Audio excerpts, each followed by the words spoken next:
What's going on YouTube? So we're going to talk about step-by-step ways of how to play those elaborate Japanese games, especially when they require a card. So, things first, you got to get this card. It's one of these. This is going to allow you to kind of access the game. You're going to see a little platform like a little square, and you're just going to place the card on top, tap the screen. Alright, and that's it. They'll start reading the card, and you're good to go from there. Once you tap the screen, because that's the whole thing, you can place the card here, you can put the coins in. Some of them work, some of them don't. Like the Fate Grand Order one, the one with this card.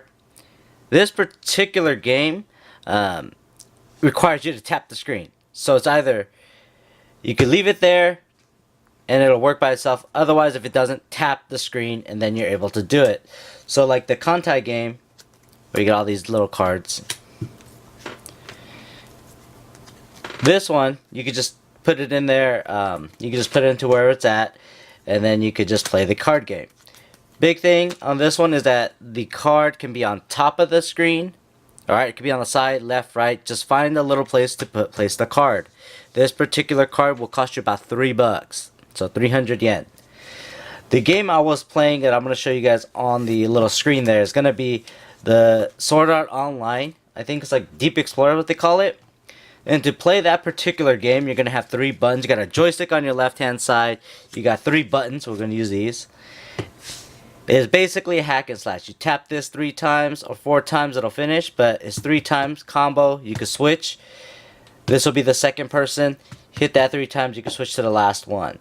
So you're always going to have like 3 characters. I just played the tutorial. Really simple. I was Kirito, Asuna, and Lisbeth. All it was, if you tap this button 4 times, he'll finish his combo. But if you tap this 3 times, he'll attack 3 times. You can switch to the other character 3 times, switch to the other character. Or you can do 2, 1, whatever you want to do on that. You'll see the gameplay on that. But plain and simple. If you want to play a game with a card, put it onto wherever the card is. First buy the card, and you place it on wherever your card is, tap the screen, and you're good to go. I did play the Kantai game the most. I think I got the drift of it. I didn't know that these cards that was at the card shop, that I could have bought all the good cards and just play with all the good cards. Because the only 2 good cards that I do have, you could start off with Fubuki, or I think it was her. No, it was not her. I started off, I think it was, no, it was her. I started off with her, and then, you know, Mutsuki, I don't know who these are. That's one of the little girls, I remember. And then I got Naka-chan. Naka-chan was the slightest one. She is the strongest. The issue with the Kantai game is that if they die, you could either start off from 0. You gotta pay 600 yen, so $6, to revive them at their same level. Or 2, you could pay $1 to have them revive at level 1.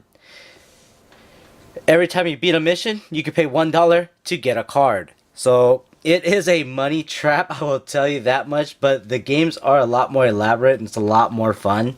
I actually enjoyed this particular game. The Fate Grand Order was definitely hack and slash, same exact way as Sword Art Online. But with that is a simple way of actually knowing how to play the games with the cards. They do have other more elaborate games where you're playing with the cards and you're sliding all over the place. That I do not know how to play. But those are going to be like Lord of a Million, Wonderland Wars, and things like that. I'll try to get into it next time. But I did play like 2-3 hours of the Kantai game, which was kind of getting a little bit on the older side because they got the Sword Art Online game. There was a line for it, so there was a lot of people playing for a good amount of time. So with that being said, take a look at a couple of the videos, a couple of gameplays. We'll show some pictures at the end. I'll do these little photo editing things like that as well. Alright y'all, take care.